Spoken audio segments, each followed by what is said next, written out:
요즘에 저를 좀 사칭하는 불법 리딩방이나 텔레그램 또 단톡방들이 굉장히 좀 많아지고 있는데 각별히 여러분들이 좀 주의를 했으면 좋겠어서 이렇게 좀 영상을 찍게 됐고요. 실제 피해 사례들도 좀 있는 것 같아요. 저는 이런 리딩이라든가 이런 걸 전혀 하고 있지 않거든요. 저를 사칭한 어떤 문자가 온다거나 그런 걸 받으셨을 때는 그냥 무시를 하시거나 꼭 신고를 꼭 해주시면 좀 좋을 것 같습니다.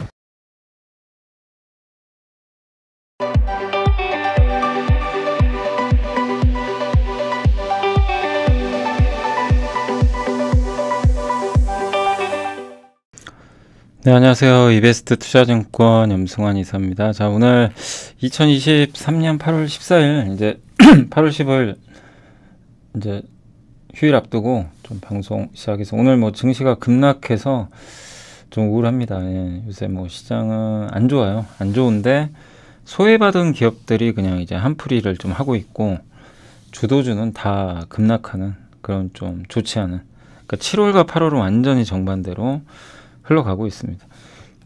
그래서 그 부분 좀 염두에 두시고 이따 장 끝나면 제가 정리해드리고, 오늘 정말 많거든요. 너무 기업들이 이제 오늘까지 실적 발표해야 돼가지고 너무 많아서 아무튼 빨리 좀 할게요. 오늘 하나증권의 이제 2차 전지 얘기고요. 중국 스마트폰 출하량, 엔터, 피팅 3사, 오늘 조선주 좀 안 좋긴 하지만 이 음식료, 정유화학 에너지, 환율, 한국콜마, 페노션, 대한해운, JYP, 한세실업, 대주전자재료, 인텔리안테크, SBS, 동국제약, 실리콘2, 한국전력, 한솔케미칼, 나노신소재, 덕산네오룩스, 대한약품, 퓨런티어, IS동서, 하나머티리얼즈, 아바텍, TNL, 제노세. 예, 너무 많습니다. 그래서 아마 수요일은 더 많을 것 같은데 일단 이제 실적 나온 것들 위주로 좀 빨리 한번 진행을 해보겠습니다. 그래서 오늘 좀 빨리 좀 할게요.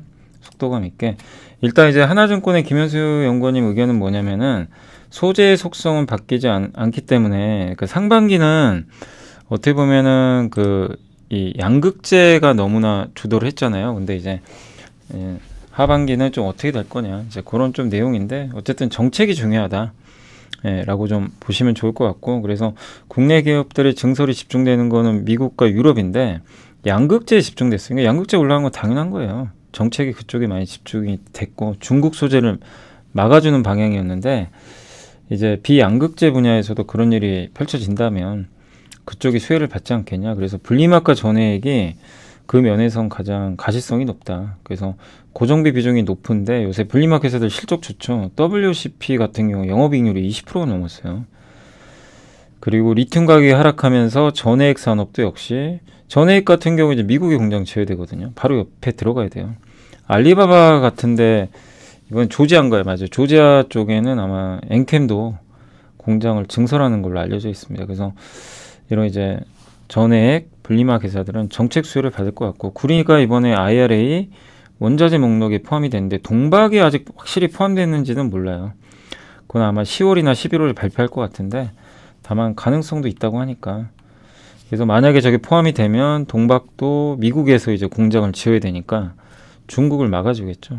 그러니까 그럼 결국 정책이, 요새 왜냐하면 전기차 수요 부진, 전기차 전방 산업 굉장히 안 좋습니다. 주가는 그동안 많이 올랐는데 펀더멘탈 사실 무시하고 계속 올라간 거예요. 그런 이제 보고서들도 몇 번 보여드렸죠. 근데 이제 실제로 주가는 올라갔지만 펀더멘탈은 좋지는 않았어요. 근데 그걸 지금 뒤늦게 반영하다 보니까 요새 2차 전지 회사들 주가는 좀 좋지 않습니다. 다만 그래서 정책이 더 중요하다라고 봐주시면 좋을 것 같아요. 그래서 정책에 따라서 주가 변동은 나올 것 같습니다. 중국의 6월 스마트폰 출하량 여전히 안 좋고요. 그러니까 안 좋아요, 계속. 그렇지만 뭔가 반전의 계기는 마련된 게 재고 소진이 발생을 했다고 합니다. 메리츠증권에서는 이미 재고가 좀 내려와 있고 카메라 모듈 업체들의 출하량은 반등하고 있대요, 실제. 이 스마트폰과 상관관계가 높은데 3분기에 유의미한 셀인은 유통사에 넘기는 거거든요, 판매. 요게 아마 재고 축적을 좀 하는 수요를 발생시키지 않을까.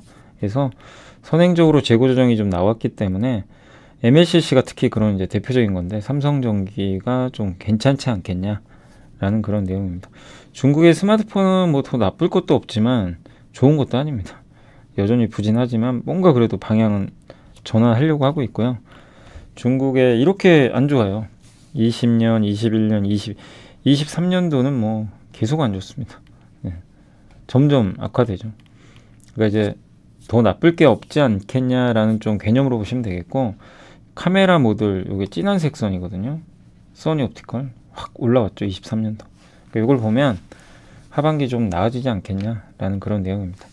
신한투자증권의 이제 지인의 연구원님이 그 엔터, 요새 엔터 부진하죠. 오늘 뭐 JYP가 난리가 났죠. 그냥 급나가고, 앨범 판매량 이런 건 좋은데 뭐 이미 이런 거를 모르는 건 아니다 보니까 주가에 반영이 돼 있고요.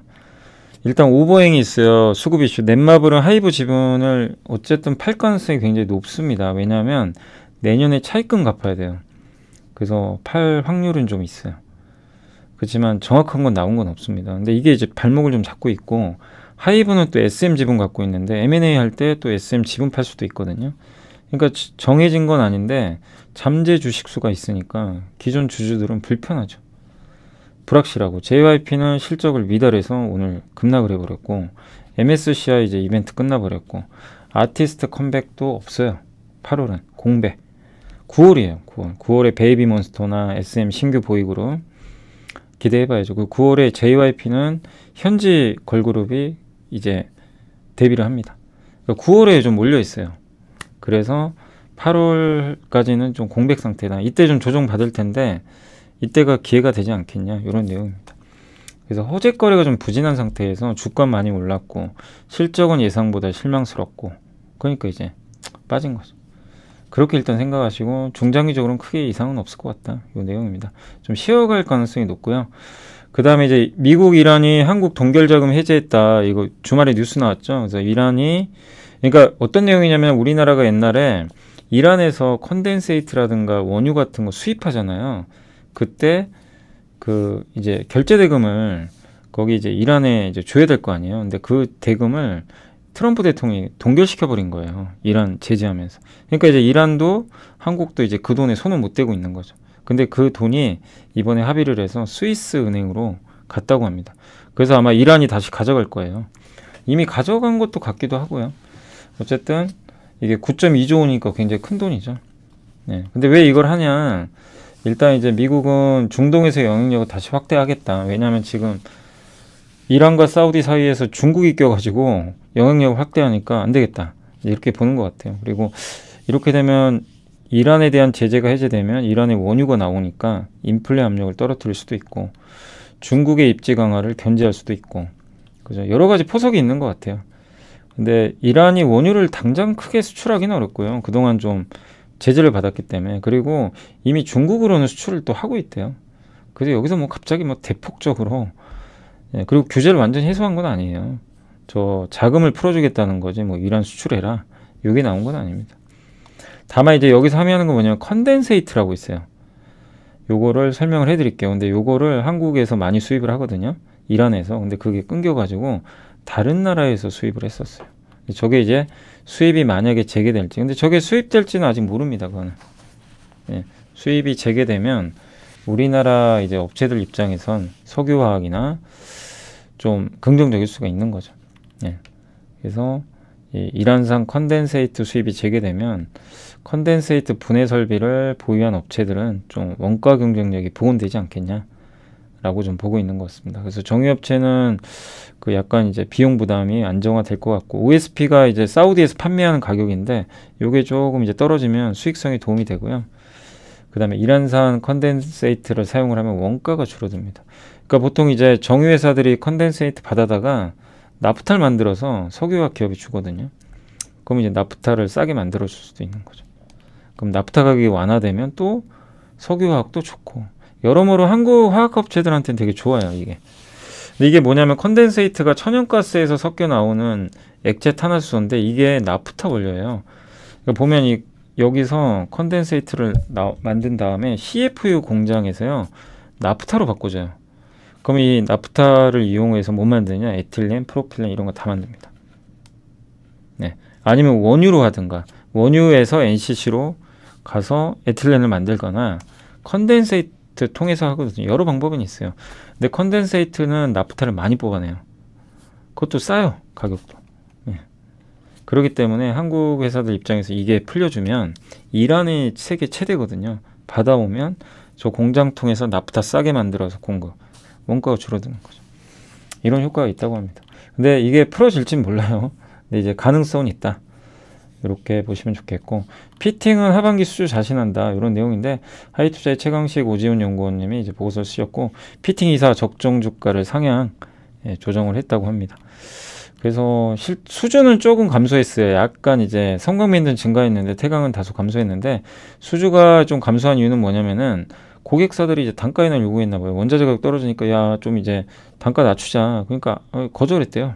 안 해. 우리 안 한다. 배짱 장사하는 거죠. 예. 그래서 수주를 줄였다. 뭐 아니면 말고 막 약간 이런 자신감의 표현 같아요. 그래서 이건 오히려 바람직하다. 예. 그리고 2분기에는 수주가 좀 회복됐대요, 또.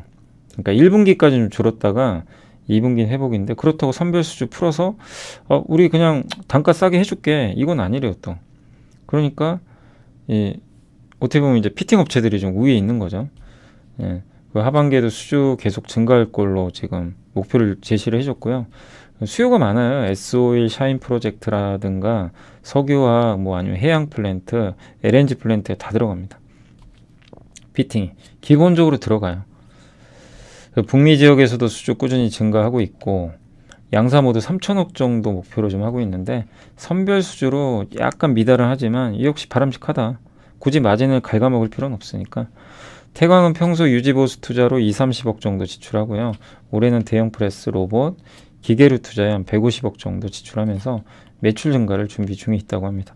하반기 매출은 어쨌든 낮추지만 24년도는 좀 성장을 할 걸로 좀 보고 있고, 23년은 고수익성 지속될 거다.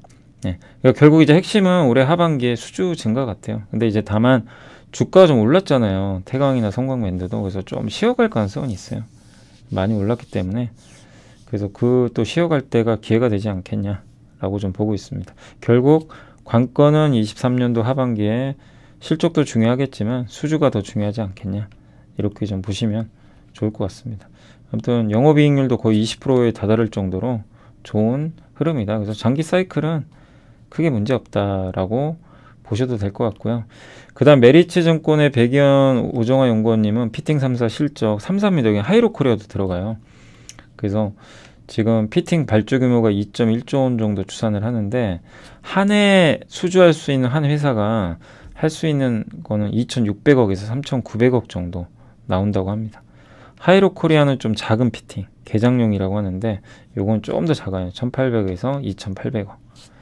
그래서 24년도에도 계속 기대감을 이어갈 수 있는 프로젝트 규모가 275억 달러 정도 된다라고 좀 보시면 좋겠고, 이런 것들에 대한 이제 투자를 기대한다고 합니다. 요 밑에 보시면 이렇게 지금 많아요. 국내 독점. 기본적으로 양사가 많이 나눠 가져요. 성광과 태광이. 그리고 이제 개장용, 소형은 하이로코리아. 그리고 여기 이탈리아랑도 경쟁을 하는데, 아무튼 이렇게 이런 프로젝트들이 이제 발주가 예상이 되고, 이런 게 많아야 이게 전방 산업이 좋은 거니까. 태광, 성광밴드, 하이로코리아. 특히 하이로코리아도 굉장히 이번에 실적 잘 나왔죠. 자사주 매입 뭐 소각도 하고. 그러나 오늘 조선주가 좀 안 좋아서 오늘은 조금 주가가 약간 부진했던 것 같습니다. 그리고 음식료 실적 발표했는데 키움의 박상준 신대영군, 라면은 너무 실적이 잘 나온 건 맞는데 하반기는 광고비나 내수 판매로 인해서 판매가 인하로 조금 수익성은 둔화될 수도 있대요. 그리고 이건 뭐 주요 음식료 업체들 다 마찬가지고, 판가 가격은 인하를 지금 하는 상황에서 가격 인상이 쉽지가 않죠, 지금은. 그래서 결국 이거를 만회하는 방법은 많이 팔면 돼요. 해외에서 많이 팔아야 되겠죠. 그리고 국내 간편식 카테고리도 수요가 회복되지만 배달 음식도 지금 커지니까 상단은 좀 제한돼 있다, 이렇게 보시면 되겠고, 신제품 모멘텀은 오리온 농심, 롯데칠성이 좀 우위고요. 해외 매출은 상반기 대비 좀 둔화된다. 오리온은 가격보다 판매량 성장으로 간다 보시면 되겠고, 원당 제외한 주요 원재료는 떨어질 걸로 좀 보고 있어요. 우크라이나와 전쟁이지만 우크라이나가 옥수수하고 소맥이 차지하는 비중 얼마 안 됩니다. 2-3%. 엘니뇨가 심화되는 건 원당이 좀 부담이에요. 그 라이신 같은 게 돼지 사료에 들어가는데 요게 제일제당하고 대상한테 진짜 중요하잖아요. 근데 좀 반등해서 바닥은 찍은 것 같대요. 예, 다만 반등 속도는 좀 강하진 않아요. 근데 최악은 지나갔다. 그러면서 제일제당과 대상도 이제 좀 나쁠 거는 많아 보이진 않고요. 주류 시장은 하이트하고 롯데첼성이 이제 경쟁하는데 하반기는 출혈 경쟁은 좀 완화될 거라고 합니다. 근데 롯데가 좀 유리하지 않겠냐 이렇게 좀 보고 있고요. 아무튼 최선호주는 오리온과 롯데첼성을 제시해줬다라고 보시면 좋겠어요. 결국 해외 사업이 잘 되거나 국내에서 신제품 많이 팔거나 이걸 선별해서 봐야 될 것 같습니다. 아무튼 음식료도 좀 라면 제외하고는 최악은 좀 라면은 워낙 좋았고 좀 최악은 지나가지 않나 이렇게 보여지고요. 그 다음에 정유 관련돼서 최근 우랄류 러시아 우랄류가 이 WTI 이제 미국의 이제 서부 텍사스는 중진류랑 가격 차가 엄청 벌어졌어요. 훨씬 쌌는데 이제 거의 붙었다고 합니다. 그래서 이거를 구매한 국가가 인도랑 중국인데 이제 여기가 강점이 없어져요. 네. 싸게 구입을 해서 막 정제 설비 돌렸거든요. 여기 수출이 줄면 정유 공급 과잉이 줄겠죠. 이걸 기대해 볼 수 있고 그래서 이건 긍정적이다 보고 있고 석유화학은 안 좋아요 중국이. 그리고 중국이 좋아도요 중국이 자기네가 다 만들어요. 그래서 옛날만큼은 낙수효과 떨어지지만 그래서 인도를 보자. 인도는 인프라 투자하니까 그래서 인도에 많이 수출하는 기업이 롯데정밀화학, 국도화 여기가 좀 선별해서 특히 페인트 쪽이죠. 수혜받지 않겠냐. 그런 내용이고 환율은 1,300원대에서 되돌림을 기대하는데 유독 한국의 원화가 좀 약했잖아요. 근데 8월 10일 날 미국과 이란에 수감된 미국인 5명을 석방하는 대가로 이제 아까 잠깐 설명드렸죠. 근데 이거 이미 그 달러로 바꿨나 봐요. 그런 것 같더라고요. 왜냐면 그것 때문에 좀 환율이 올라간 걸로 좀 보고 있어요. 왜냐면 우리나라 원달러 환율은 유독 올랐어요. 그러니까 환율이 되게 약했어요. 우리나라 원화가. 왜 그럴까? 달러 대비해서 왜 이렇게 약할까? 다른 나라보다. 그게 좀 저 부분 이란에 자금 지급하느라고 그게 집행된 거 아니냐. 이런 내용입니다. 사실. 그렇지만 그래서 좀 환율이 올라갔는데 좀 안정화될 걸로 그게 끝났으니까 이벤트가 아마 끝나면 1,300원까지 좀 떨어지겠지만 다만 구조적으로 이게 좀 좋아지려면 우리나라 원화가 강세를 보이려면 위험자산 선호 현상이 생겨야 되는데 그건 좀 시간이 필요하다. 이렇게 보고 있는 것 같습니다. 유독 약했죠 한국의 원화가. 그러니까 저런 이슈가 있었다는 거. 근데 그게 끝났으니까 좀 환율은 안정화될 것 같다. 이렇게 보시면 좋겠습니다.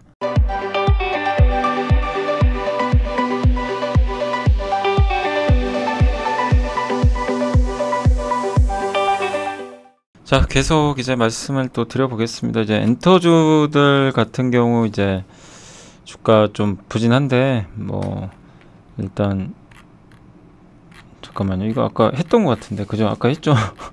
여기 넘어가 버렸네요. 잠깐만요. 했다가 갑자기 앞으로 가가지고 엔터주는 했고 어디까지 했죠? 여기 환율까지 얘기했죠. 예, 환율하고 이제 바로 이제 한국콜마 이제 기업으로 넘어갔어요. 좀 많은데 좀 빨리빨리 좀 진행을 할게요. 뭐 코스맥스나 한국콜마 놀라운 실적들입니다. 정말 그래서 다 목표주가 좀 올리고 있고 한국 특히 중국 법인 매출이요 무려 92%나 증가할 정도로 중국도 좋았던 것 같습니다. 이게 이제 보통 한국콜마는 선케어 제품이 강해요. 근데 이제 색조까지 해가지고 모든 제품이 더 좋았다는 게 더 긍정적인 것 같고 자회사 용기 만드는 연우는 드디어 흑자 전환에 성공했다고 합니다. 그러니까 조금 더 성장을 하려면 더 수치가 좀 올라와야 되겠지만 그래도 흑자 전환에 성공을 했고요. 예, 어쨌든 ODM 사업 전성기가 2010년, 16년인데 이때를 좀 연상케 할 정도로 굉장히 좋다. 예, 또 중국인 단체가 근데 뭐 이런 것들이 이제 또 반영돼서 그동안 많이 올랐으니까 너무 뒤늦게 또 동참하지 마시고 뭐 코스맥스도 그렇고 오히려 지금은 조금 예, 진정하자 이렇게 좀 말씀드리고 싶습니다. 아무튼 이런 거 이제 좋아지는 거는 분명히 우리가 알고 있었잖아요. 그래서 초입 국면에서 들어가셔야 돼요.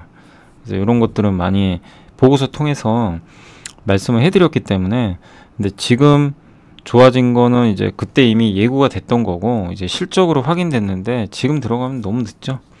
그래서 뭐 보유하실 분들이 하시면 되겠지만 신규는 조금 지켜보자. 요런 이제 의견을 좀 드리고 싶고 페노시온 같은 경우는 이제 한국투자증권의 최고원 연구원님이 목표 주가 유진했는데 2분기 실적은 뭐 기대치 부합했어요. 다만 이 BDI 지수 벌크성 운임이 크게 오르기는 아직 어렵다고 합니다. 2분기와 3분기가 비슷할 것 같고 좀 더 시간이 걸릴 거라고 보고 있고요. 다만 주가는 바닥이다. 역대 뭐 거의 최저 밸류까지 떨어졌고 실적은 좀 아쉽다고 평가받는데 너무 눈높이가 높대요. 2019년 연간 실적을 지금 뛰어넘었어요. 상반기만 해서. 그래서 괜찮은데 또 LNG 신사업도 있는데 다만 주가가 가려면요. 저 BDI가 쳐줘야 돼요. 쳐서 이제 가는 모습이 나와야 되는데 그게 아직은 안 보인다는 거죠. 그래서 좀 시간 필요하다는 거. 중국이 살아야죠. 중국이 회복만 된다면 뭐 주가는 또 하반기에 움직이지 않을까. 그래서 지금은 일단 기다리는 좀 구간인 것 같고 또 어떻게 보면 경쟁사라고도 볼 수 있죠. 대한해운 여기는 목표 주가 여기도 유지를 했는데 2분기 역시 실적은 기대치에 부합했고요. 약간 다른 점은 대한해운은 옛날에 이제 장기 계약을 맺어놓은 게 많아요. 그래서 BDI 지수에 연동을 많이 안 하는 편입니다. 그러니까 미리 정해놓은 거죠. 이 가격의 거래를. 스팟 비중은 이제 현재 가격에 그대로 거래되는 비중인데 이게 29%밖에 안 돼요. 71%가 전용선 계약, 이제 미리 맺어놓는 거죠. 근데 그 중에 또 30%는 LNG선이에요. 그래서 이제 펜오션과 다르게 BDI 지수에 의해서 실적이 막 급등 나가진 않습니다. 그러니까 약간은 방어형 기업. 그래서 오히려 지금은 대한해운이 더 낫다고 보시는 것 같더라고요. 예. 그리고 PBR도 펜오션보다 훨씬 저렴하다. 0.36배 PBR이 뭐 그렇게 보고 있는 것 같습니다. 그래서 역사적 바닥이고 LNG선 이익이 빠르게 성장한 점을 과도하게 저평가받고 있다 라고 좀 보고 있는 것 같습니다. LNG 부분이 좀 늘어나고 있어요. 그러니까 이 벌크선만 하는 게 아니라 LNG선도 운영을 하거든요.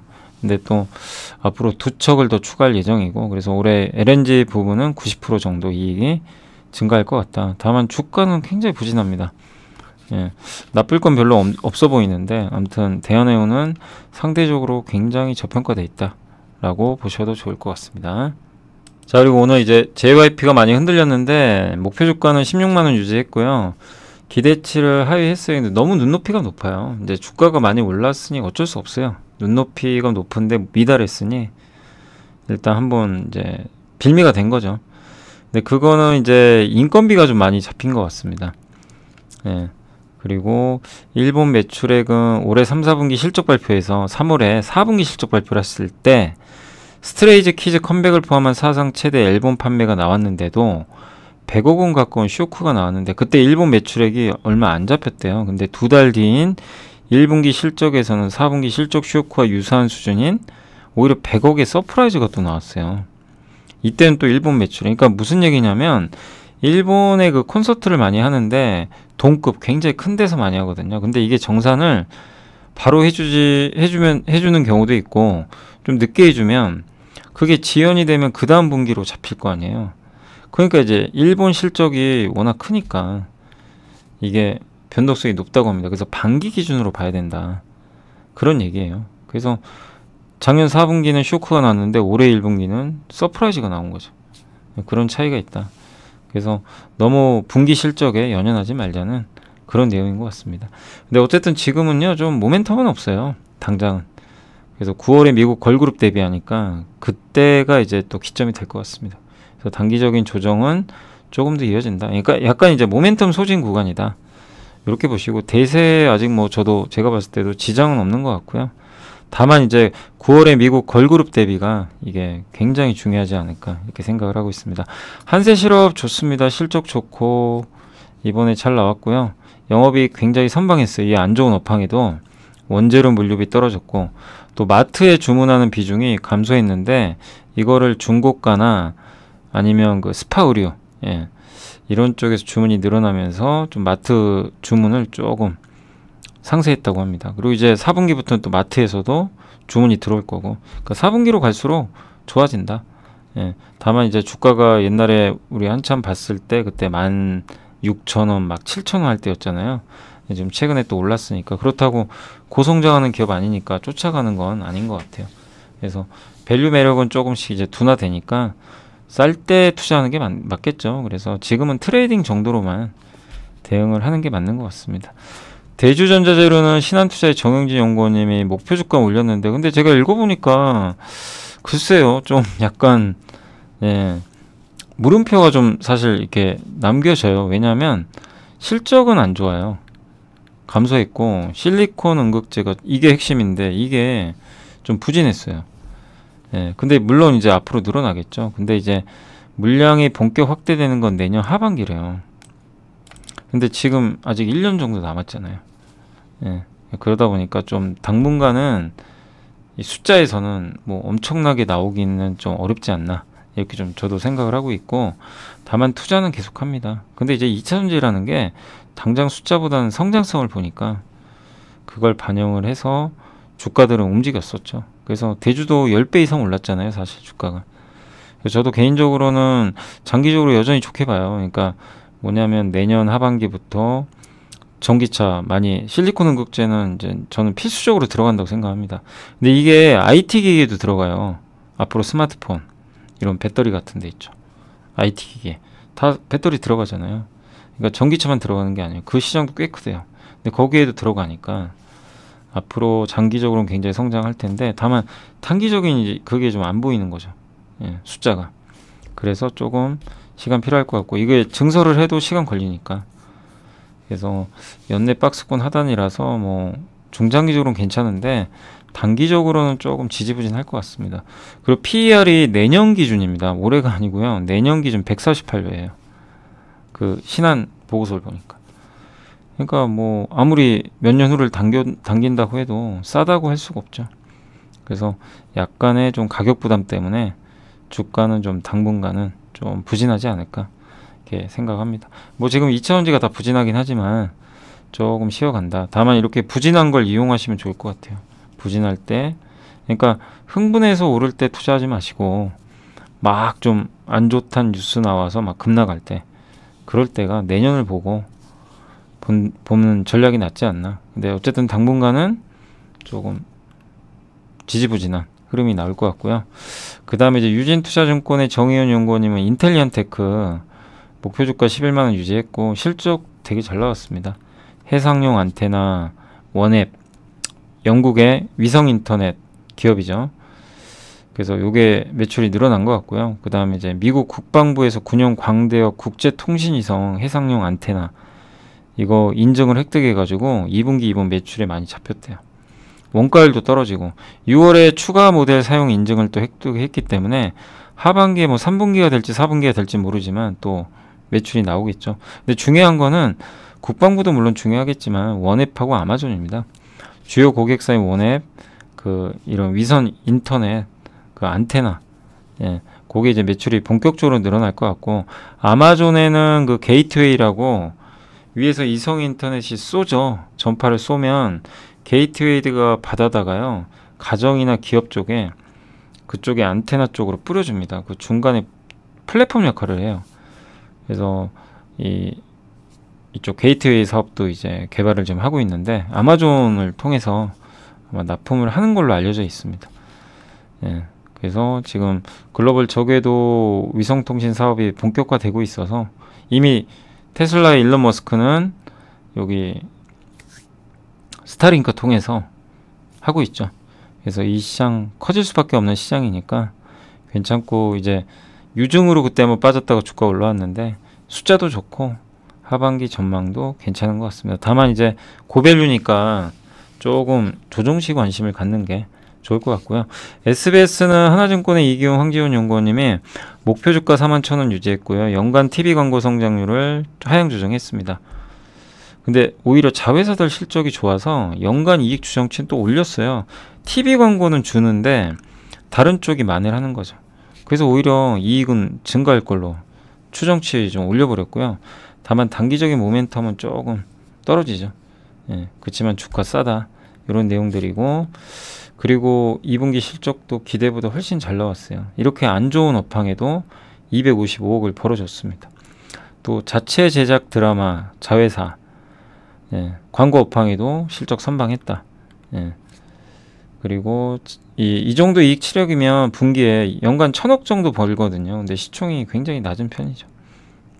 그래서 너무 과도한 저평가고, 드라마 콘텐츠 기업 중에서는 가장 하방 경직성이 좋아요.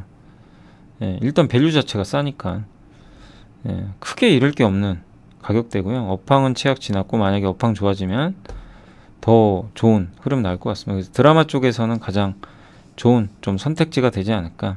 예, 저밸류고 이익 치력 높고, 예, 그런 좀 매력이 있는 것 같아서 저도 이제 이거 올해 좀 괜찮게 봤었거든요. 그때 기억나시죠? 근데 근데 안 되더라고요. 그냥 주가가 드라마 회사들 다 빠져버리니까.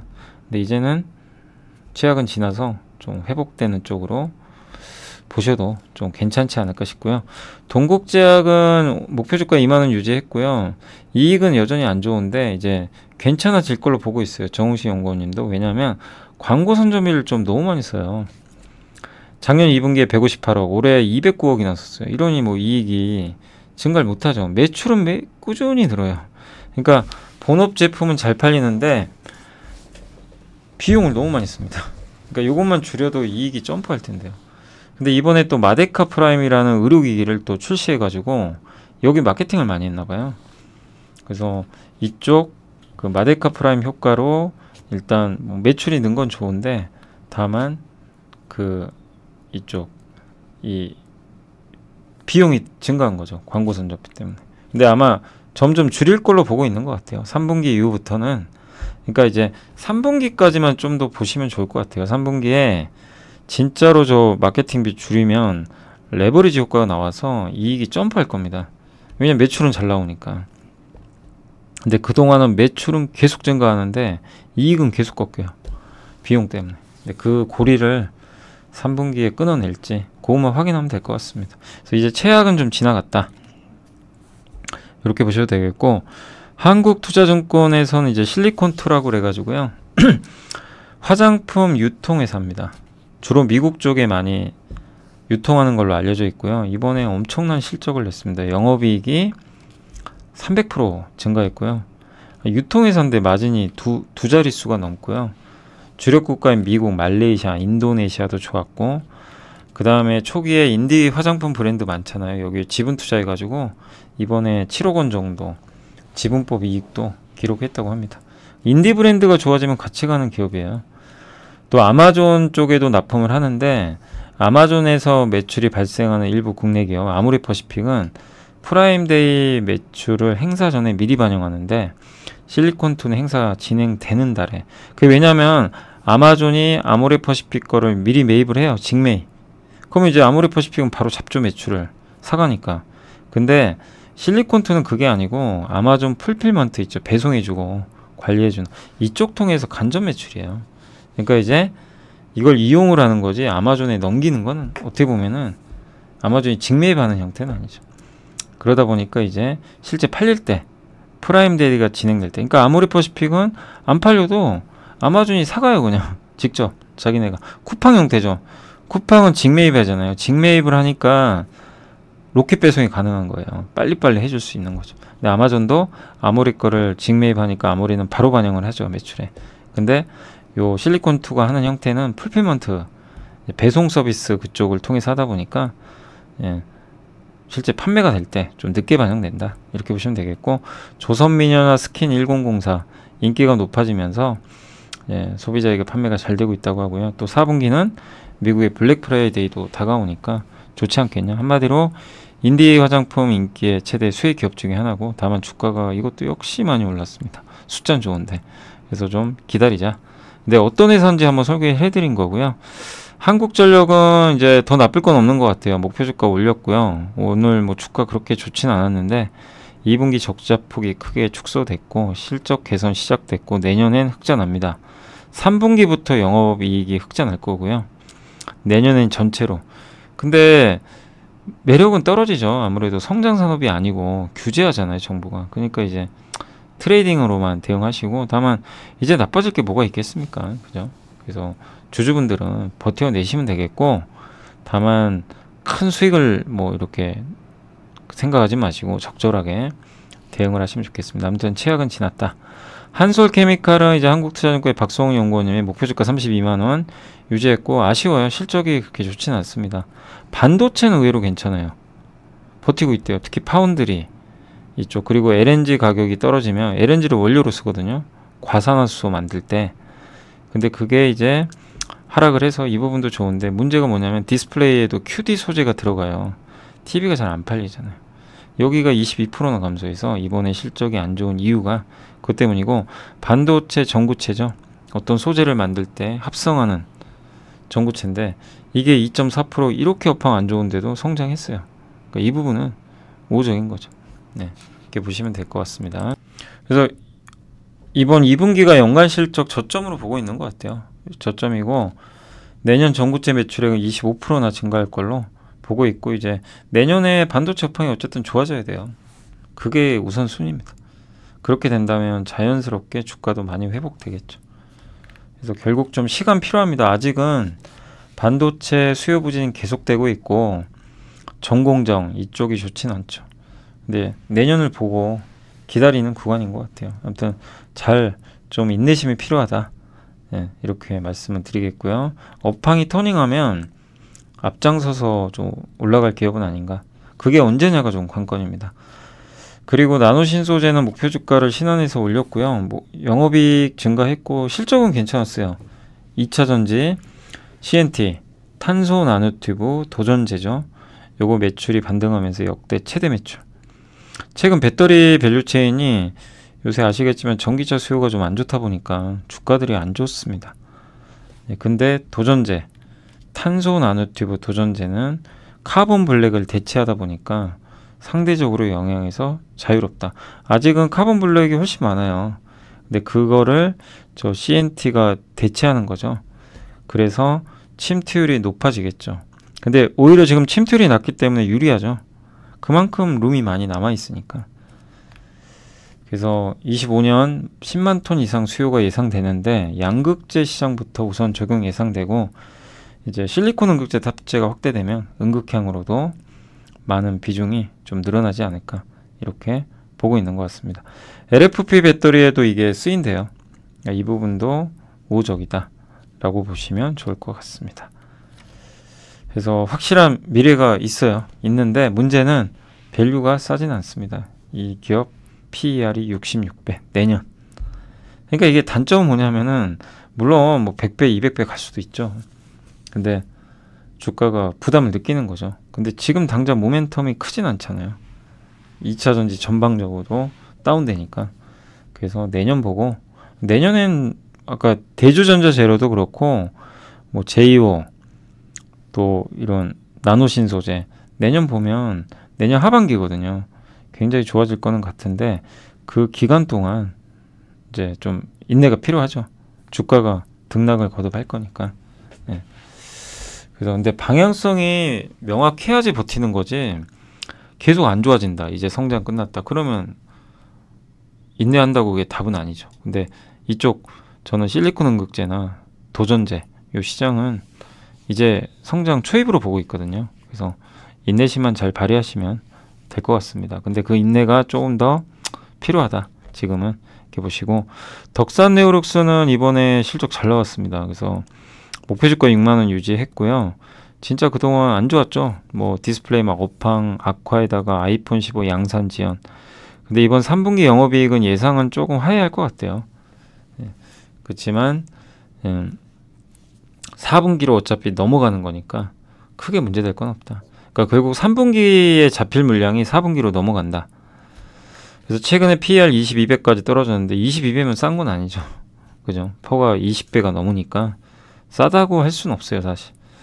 그렇지만 어쨌든 최근에 주가가 좀 워낙 빠져 있었기 때문에 어느 정도 밸류가 레벨업 되지 않을까 이렇게 보고 있고, 또 스마트폰 말고 애플 아이패드, 그 다음에 앞으로 또 자동차에도 들어가고 전방은 좋아지겠죠. 그래서 그런 관점에서는 괜찮다라고 평가를 하고 있는 것 같습니다. 어쨌든 최악은 지났다라고 이렇게 보시면 좋을 것 같고요.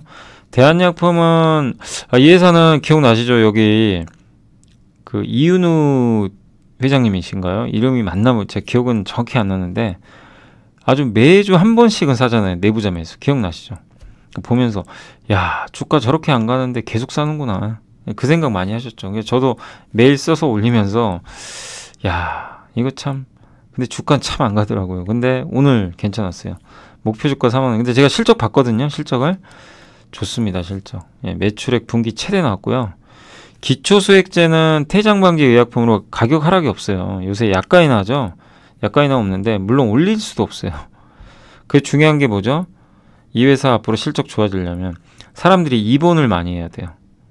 예, 물론 그러면 안 되겠지만 입원 일수가 중요합니다. 그래야 수액제를 맞아요. 병원에 입원하면 뭐 맞아요? 수액제 맞잖아요. 입원 일수가 중요한데 입원 일수가 제가 알기로는 2008년도에 1점 몇억 일이었대요. 다 합치면. 근데 21년도 기준으로 2억 일이 넘었어요. 2배 성장했어요. 근데 고령화되죠, 점점. 입원 일수는 저는 줄진 않을 거라고 봅니다. 점점 늘어날 거예요. 왜? 사람들은 점점 고령화되니까. 그래서 저는 대한약품을 그런 부분 때문에 고성장은 아니어도 꾸준히 성장한다고 봐요. 저 개인적으로. 예, 병원 입원 일수는 는다고 보거든요. 근데 틀리더라도 리스크가 없어요, 별로. 왜? 내가 만약 이런 아이디어가 틀려요. 그러니까 이 저밸류 소외주의 장점은 뭐냐면 고밸류 인기주는 화끈해요. 막 재밌고 막 갑자기 막 어떤 이슈 생겨서 막 팍팍팍 가고 몇 배씩 가고 재밌죠. 흥분하게 만들고. 근데 내가 비싸게 샀는데 그 이벤트가 소진되면 뒤따르는 거 고통입니다. 너무 비싸게 사면. 근데 이런 기업은 재미 하나도 없어요. 몇 달 전부터 말씀드렸죠. 여기 회장님이 계속 내부자 매수합니다. 내부자 매수합니다. 근데 주가는 안 갑니다. 예, 그렇다고 부실 기업도 아니고. 예, 재미도 하나도 없어요. 근데 이런 기업인데 매분기 매출 실적 체크하고 재무 체크하고 트렌드 체크하고 쌀 때 사면 어떻게 될까요? 틀려도 리스크는 적은데 맞았을 땐 보상이 따릅니다. 그것도 편하게. 단 힘든 건 뭐냐면 지겨운 걸 내가 견뎌야 돼요. 안 갈 때까지. 예. 근데 아무튼 요 대한약품은 정말 재미없는 기업입니다. 그건 염두에 두시고 회장님이 여기 이윤우 회장님일 거예요. 아마 성함이. 꾸준하게 매수했는데 아무튼 다만 이제 한 가지 이 회사 제가 알기로는 단점이 하나 있습니다. 배당을 좀 늘려주셨으면 좋겠어요. 예, 제발 배당 좀 늘려주십시오. 주가 안 가는 이유가 있어요. 배당 수익률이 얼마 안 돼요. 돈 잘 버는데 주주환원만 해주면 주가가 많이 가지 않을까. 그게 좀 유일하게 좀 아쉽다 라고 좀 말씀드리겠습니다. 메리츠의 양순수 연구원님 피론티어 실적 좀 별로 안 좋았습니다. 주가 한번 그때 많이 올랐었죠.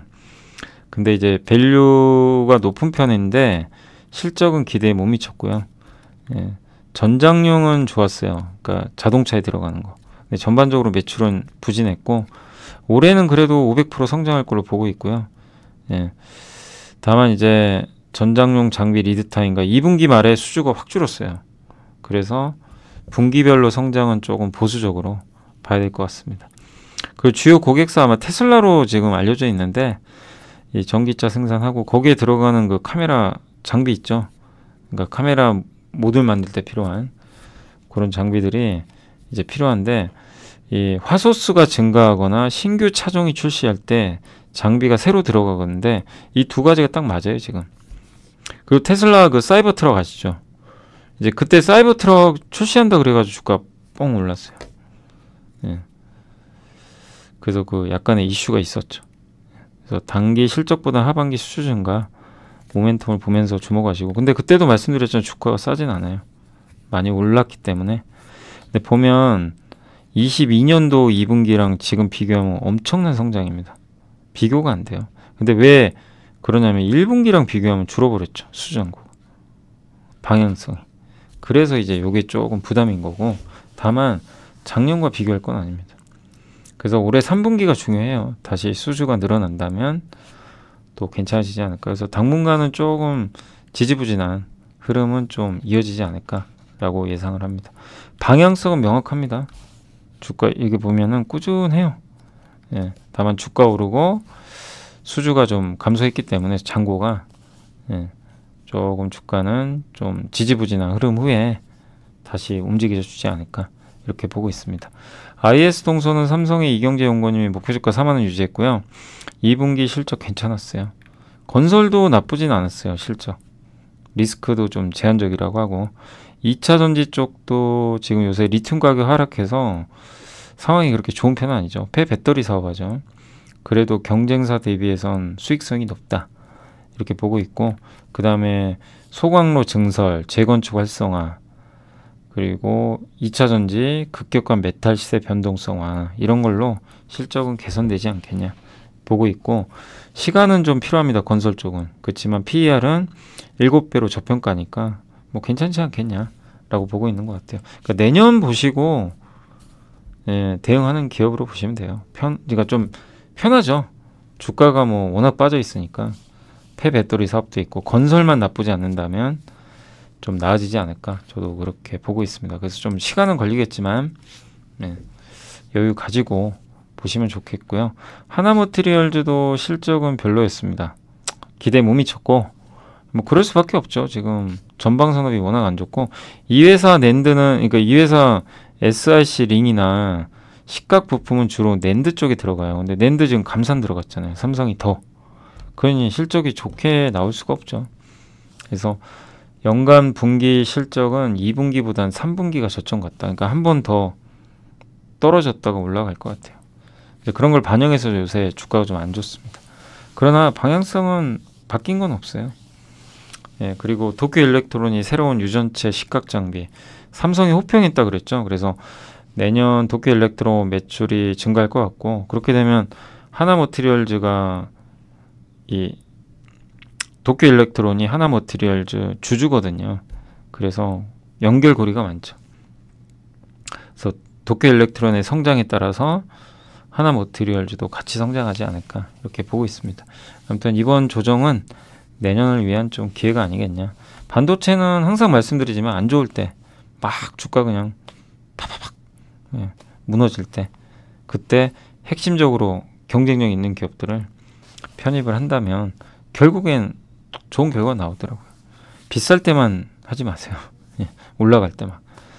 그리고 메리츠의 양승수 연구원님이 아바텍 드디어 흑자 전환했어요. 예상보다 실적 좋았습니다. MLCC는 조금 매출이 감소했는데 이게 7월로 이연됐는데도 흑자 냈어요.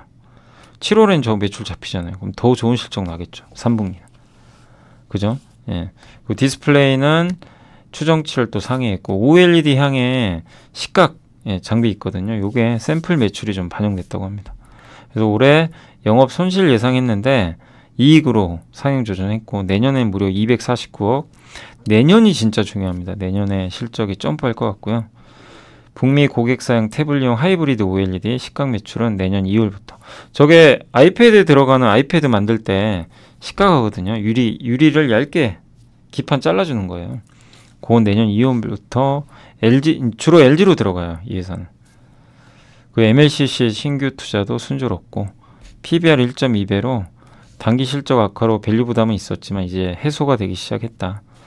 그리고 보면 여기 보호 필름이 있고 RGB, 이거 기억나시죠? 우리 디스플레이 한번 공부해봤죠. 참 재미없어요. 디스플레이 없죠. 근데 여기도 언젠간 빛을 발할 겁니다. 디스플레이도 웃을 날이 올 거고요. 미리 공부해 놓으시면 될 것 같고, 요렇게 밑에 기판이 유리로 됐는데 이 유리를 깎아요. 식각 아주 슬림하게. 그 다음 마지막에 이 프린팅을 해줘요. 인쇄해가지고 보호해줍니다. 요거를 해요. 아바텍이. 그래서 이제 주로 LG 쪽에 납품한다 라고 보시면 좋겠습니다. 그 다음 SK증권의 이동건 연구원이 TNL 목표주가 81,000원으로 상향 조정했고요. 뭐 정말 창사 최대 실적을 냈습니다. 주가만 그때 빠졌어요. 근데 실적이 이렇게 잘 나올 거면서. 창상 피복제, 이제 여드름 피부 재생해주는, 그래서 실적 좋고, C&D라는 회사가 히어로라는 유통사 인수했죠. 히어로에 TNL이 납품을 하고 C&D는 요걸 인수해서 유럽 쪽으로도 이제 진출. 유럽의 EU5, 영국, 독일, 프랑스 진출 시작됐고, 근데 이게 보통 여드름 패치거든요. 주름 개선 패치까지도 지금 시장을 열었대요. 여드름 시장보다 더 큰 시장 성장을 기대한다고 합니다. 그래서 훨씬 시장이 큰데 지금 들어가요. 그러니까 계속 성장해요. 연내 추가 증설 아마 할 것 같고, PER도 9배밖에 안 됩니다. 내년 기준. 그러니까 주가도 저평가돼 있고 성장도 하고.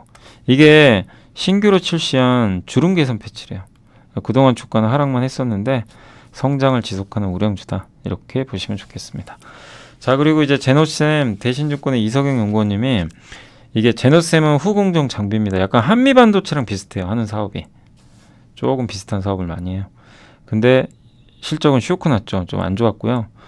올해 이어지는 반도체 업황이 좀 부진하다 보니까 일단은 좀 실적은 좀 부진했다 이렇게 보시면 되겠고, 그리고 하반기에 계절적 성수기 오고 또 국내 오사트 업체 후공정 회사가 베트남 법인 생산 능력 확대하니까 수혜가 가능하지 않겠냐 이렇게 보고 있고요. IT 업황이 바닥 통과했고 소우 싱귤레이션, 요게 이제 후공정 장비거든요. 요게 점유율 확대 추이가 이어지고 있고, 기존의 후공정 업체 중심 매출에서 기판까지도 간대요. 근데 반도체 후공정뿐만이 아니라 기판으로도 고객사 확대되고 있고, EMI 실드는 뭐냐면 전자파를 차단시켜주는, 저기 인공위성, 위성통신, 스마트폰 이런 데 저게 들어가요. 그래서 한미반도체가 옛날에 스타링크에서 뭐 수주 받았다는 얘기 나와서 한번 급등한 적 있죠. 그 사업을 똑같이 해요. EMI 실드. 그래서 기존 북미 A사 중심으로 활용되던 게 수요체가 확대되고 있다. 그래서 반도체 후공정하고 다만 실적 부진은 조금 불가피하겠지만 HBM 관련한 시장 커지고요. 그래서 중장기적으로는 관심이 여전히 필요하다라고 말씀을 드리겠습니다. 자, 아무튼 오늘 어쨌든 했습니다. 오늘 정말 많은 기업들 보고서 한번 살펴봤고, 일단 내부자 매수 지난주 금요일 거 한번 말씀드리면, 엑시콘 아시죠? 한번 공부했죠? 엑시콘은 D램 테스터, SSD, 낸드 플래시 마지막에 테스트해주는 회사고요. 장비 회사. 근데 여기 대표이사가 매수를 했고, 탑 엔지니어링은 디스플레이 업종인데 여기 사내이사가 2억 원 정도 매수를 했고요. 파트론도 요새 주가 빠졌죠. 근데 여기 김종구 대표이사가 오랜만에 1억 원 정도 7,800원대에 들어왔고요. 하나 에어로스페이스는 최근에 여기 상무가 1,500만 원 정도 좀 매수를 했습니다. 전자공시 쪽에서는 한미반도체가 토지 및 건물 취득을 했고요. 세우 ENG로부터. 그럼 이거 왜 하냐? 목적은 HBM, AI 반도체 요거 신규 장비 생산 그거 공장을 확보하기 위한 거예요. 한마디로 설비 투자한 거예요. 그래서 의미가 있고요. 그만큼 시장이 커지고 있다는 거죠. 삼양식품이 이번에 밀양 2공장 신설을 합니다. 1,590억 규모고요. 2년 동안 거의. 그래서 밀양 1공장도 있지만 1공장은 거의 중국으로 가거든요. 근데 2공장 통해서 좀 다변화하겠죠. 밀양에 짓는 이유는 뭐죠? 부산항과 가까우니까. 원래 원주인데 밀양으로 내려오면요 1년에 물류비를 한 30억 정도 아낄 수가 있다고 합니다. 네, 실적도 좋았고 아무튼 이런 증설 공시도 있었다라고 말씀을 드리겠습니다. 자, 이제 시장 마무리하겠습니다. 오늘 국내 주식시장은 좀 부진했습니다. 코스피가 20포인트 이상 좀 빠지면서 좀 비교적 크게 하락을 했고요. 코스닥은 더 안 좋았습니다. 마이너스 1%. 낙폭은 좀 줄였어요. 양시장 모두 다 좀 부진했다. 오늘 외국인 기관은 동반해서 매도를 좀 많이 했습니다. 네. 그래서 오늘은 좀 수급도 안 좋았고, 개인들은 전기전자 화학주 위주로 샀고요. 외국인은 반대. 전기전자 화학주 위주로 매도를 했고, 주로 유통, 철강, 금융, 소외주 중심으로 매수를 했다고 보시면 좋겠고요. 업종별로는 오늘 초전도체가 여전히 뜨겁습니다. 네. 조심하시라고 말씀 아무리 드려도 필요가 없네요. 네. 아무튼 강하고, 핵융합, 그 다음에 면세점 요새 뜨겁죠. 현대백화점이 드디어 7만원까지 갔습니다. 네, 드디어 정말 오랜만에 7자 봤네요. 그리고 카지노, 롯데관광개발이 뜨겁죠. 왜냐, 가장 수혜주 중에 하나예요. 그리고 GKN, 중국인 비중이 좀 높죠. 그리고 전선주는 LS전선, 아마 여기는 역시 좀 테마를 좀 탄 게 아닌가 그런 생각도 들긴 한데, 아무튼 오늘 강했고요. 백화점 좋았고, 하나 갤러리아도 좋았네요. 요새 그 하나 갤러리아 기억나세요? 여기 김동선 삼남인가요? 그분인가? 아무튼 그분이 최근에 지분 매수 계속했죠. 한번 보여드렸던 것 같고, 여행주 역시 오랜만에 좋았습니다. 폐배터리 주는 아마 여기 파워로직스 때문에 갔고요. 폐배터리가 좋은 건 아니죠. 그 다음에 유통주 좋았고, MLCC도 오늘 괜찮았습니다. 오늘은 아모텍, 역시 아모텍은 뭘로 갔을까요? 전도체 테마예요. 그쪽으로 갔고, 오늘 음식료는 아무래도 삼양식품이 상한가에 갔습니다. 정말 뜨거웠습니다. 네. 반면 오늘 농심은 좀 부진했고 또 다른 기업들은 좀 일부 빠졌는데 전체적으로 이렇게 라면 너무 좋고 다른 업종들도 바닥은 치면서 특히 그 CJ 제일제당이나 대상 같은 경우는 라이신 가격이 중요한데 조금씩 반등하는데 돼지고기 가격이 올라야 되거든요. 요새 돼지 값이 오른대요, 중국에서. 그래서 이쪽도 음식료도 조금씩은 나아지지 않겠냐 보고 있고요. 다만 고성장은 아닙니다. 그리고 이 패션주도 오늘 좋았습니다. 실적들 다 좋았고요. FNF가 오랜만에 좋았네요. 교육주도 좀 부진했다가 디지털 대성이 좀 예상보단 잘 나왔더라고요. 생명보험도 오늘 좀 올라갔는데 코리안리가 많이 올랐군요. 전력설비 여전히 괜찮고요. 홈쇼핑은 롯데쇼핑이 모처럼 올랐습니다. 통신주도 오랜만에 반등. 우주항공. 예. 근데 이쪽은 초전도체입니다. 아, 태웅 많이 갔더라고요. 이게 우리 풍력으로 한번 공부했던 건데 이 기업은 아쉽게도 애널리스트 보고서가 없어요. 그래서 그때 한번 함께 배우기 시간에 풍력으로 한번 올려드렸죠. 근데 애널리스트 보고서가 안 나와요. 근데 이게 올라간 이유가 있어요. 실적이 금요일날 발표했는데 어마어마하게 나왔습니다. 그러니까 이제 신고가 내버린 거예요. 잘 나왔더라고요. 아, 오늘 그 어차피 풍력 얘기한 김에 SK 오션플랜트도 실적은 잘 나왔어요. 그래서 풍력 기업들 대체적으로 실적들은 좀 잘 나오고 있다. 네. 실적은 좋은데 참 주가는 안 갑니다. 그죠? 네. 아무튼 숫자는 잘 나왔습니다. 태용도 잘 나왔고, 네, 그런 것 때문에 이제 주가들은 최근에 좀 견조했는데, 다만 오늘 좀 시장은 좋진 않았던 거죠. 그리고 미디어 쪽 오늘 괜찮았고요. 여기서 이제 SBS가 오늘 좋았던 것 같습니다. 윤활유도 좀 올라갔고요. 다만 정유주는 좀 약했습니다. 그리고는 다 약했네요.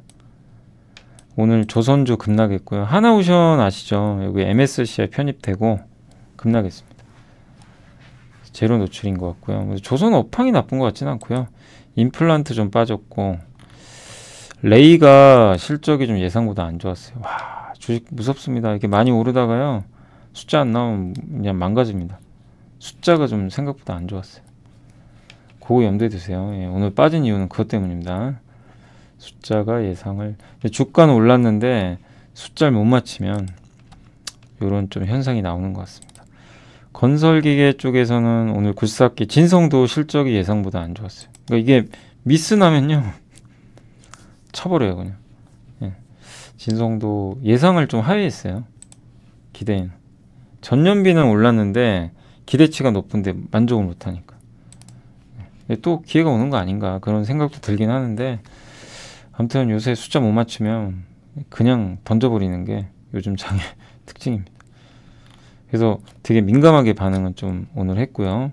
그래서 오늘 전체적으로 굴삭기는 다 안 좋았습니다. 2차 전지 안 좋았고요. 폴더블 폰도 오늘 대부분 안 좋았습니다. 다 안 좋았어요. KH바텍도 숫자보다는 그거더라고요. 그 올해 1200만 대 정도 팔릴 거 이제 출하할 걸로 좀 봤는데 그거에 못 미칠 걸로 좀 보고 있는 것 같아요. 기대에는. 그러다 보니까 또 빼요. 오른 것도 없는데. 그러니까 잠깐 한번 오르고 또 빼고 있습니다. 그래서 올해 폴더블 폰은 이제 출시했죠. 잘 될 거라고는 생각은 하는데 그 눈높이엔 또 못 맞추는 거 아니냐. 이 우려가 있는 것 같습니다. 다시 또 저밸류로 또 돌아갔어요. 참, 그러니까 이게 어려워요. 이런 기업들 투자하기가. 근데 저는 뭐 그래도 좀 괜찮지 않을까 싶긴 한데 일단 시장에서는 좀 기대에 못 미친다 이런 평가가 있는 것 같습니다. 그래서 일단 오늘은 또 두들겼다라고 보시면 되겠고 해운주도 오늘 좀 안 좋았고요. 예, 페노션 빠져버렸고 웹툰 관련주도 오늘 좀 안 좋았던 것 같습니다. 예, 피팅도 오늘 좀 조선주 빠지면서 전반적으로 다 빠졌어요. 기자재 빠졌고 기자재도 대부분 빠졌죠. 예. 엔진 관련주인 HSD 엔진도 오늘 빠졌고요. 리튬주도 좀 부진했습니다. 에코프로 여기 뭐 금양은 올랐네요. 그래도 네.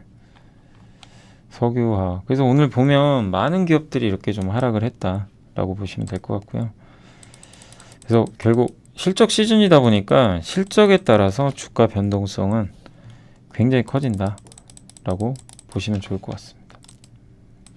마지막으로 이제 시총 상위 기업들 다 빠졌어요. 뭐 좋은 게 없습니다. 자동차도 하락했고, 그나마 포스코홀딩스가 좀 버텨줬고요. 포스코 인터는 정말 뜨겁고요. 오늘 오후에 이제 증시가 좀 부러지면서 많이 흔들렸던 것 같습니다.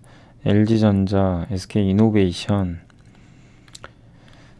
그리고 하나오션, 고려아연, 연속성은 없는 것 같고요. LNF, 삼성중공업, 하나솔루션도 오늘 다시 급락했고, 유한양행 오늘 조금 빠졌고요. 하나에어로스페이스도 빠졌고, 다만 음식료 오리온은 좋았습니다. 오늘 전체적으로 음식료는 좋았던 것 같아요. 중국 소비주하고. 엔터조 급락, 넷마블 급락. 네, SKC는 하루 만에 또 빠졌어요. 참. 네, 계속 왔다 갔다 하는 것 같고요. 셀트리온 제약은 오늘 급락을 했네요. 네. 여기 그 합병한다고 했잖아요. 근데 이제 그거 아직 미확정됐다고 합니다.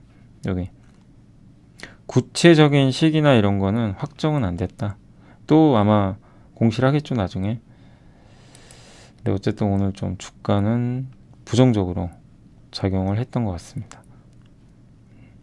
좀 안 좋았고, 농심, 영업무역 뭐 이런 기업들은 괜찮았고요. 여기 주로 2차 전지, 반도체, 소부장 뭐 대부분 부진했고, 실적 안 좋은 기업들은 다 영향을 받았던 것 같습니다. 예, 한화는 뭐 로봇 사업 뭐 이렇게 분할해서 하나 사업 자회사 만든다고 하는데, 일단 좀 주가가 예민하게 반응한 것 같아요. 그래서 오늘 약간 로봇 사업에 대한 이게 약간 분할하다 보니까 8% 정도 빠졌던 것 같습니다. 자, 아무튼 이제 요 정도에서 좀 마무리하도록 하겠고요. 오늘도 시장은 쉽진 않았습니다. 뭐 급락장이라 어려웠고, 특히 숫자 안 나온 기업들은 기대에 못 미친다. 그럼 그냥 무너져 버렸어요. 근데 그 안에서도 주가가 이미 빠져 있는 기업들은 너무 염려하지 마시고, 좀 조심해야 될 건 많이 올랐는데 부러지는 기업들, 뭔가 투자 아이디어가 훼손됐거나 그런 것들은 좀 리스크 관리해야 되겠죠. 근데 그런 게 아니라면 좀 주가 빠지더라도 잘 이겨내시면 좀 좋을 것 같고, 계속 8월은 이럴 것 같아요. 소외된 기업들의 반란은 조금 더 이어진다 라고 보시면 좋겠고, 숫자가 좋거나 주가가 못 갔는데 어쨌든 모멘텀이 생기거나 이런 쪽으로 당분간은 움직임이 나올 것 같습니다. 자, 아무튼 오늘 고생들 하셨고요. 내일 그 함께 배우기 하나 올라갈 거예요. 저번 주 토요일 날 했던 거, 반도체 그 수율 나이팅게일이라고 한번 설명드렸죠.